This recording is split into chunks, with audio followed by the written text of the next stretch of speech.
आत्ता जो काही पक्षप्रवेश झाला त्याला विरोध देखील झाला. अर्थात तो जो विरोध होता, ज्या पक्षात तुम्ही जाताय त्याच पक्षातल्या विरोधकांकडून झाला. तर मला असं म्हणायचं की नेमकं हा जो काही विरोध आहे त्याला त्याच्याकडे तुम्ही कसं बघता किंवा आता येणाऱ्या आगामी निवडणुकीत त्याला कसं टॅकल करणार तुम्ही?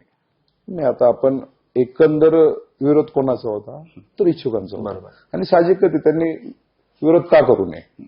आज त्यांनी देखील काही दिवसात त्या ठिकाणी तयारी केली. त्यांनाही वाटत होतं आपण लढावं. परंतु तुम्ही मागच्या महापालिका असेल, मागच्या विधानसभा हा पुरेपूर सारांश जर पाहिला आणि ह्या भागात झालेली विकास कामं पाहिली तर निश्चितच शेवटी पक्षश्रेष्ठी असतील किंवा कुणी असेल त्या ठिकाणी मेरिट पाहतं.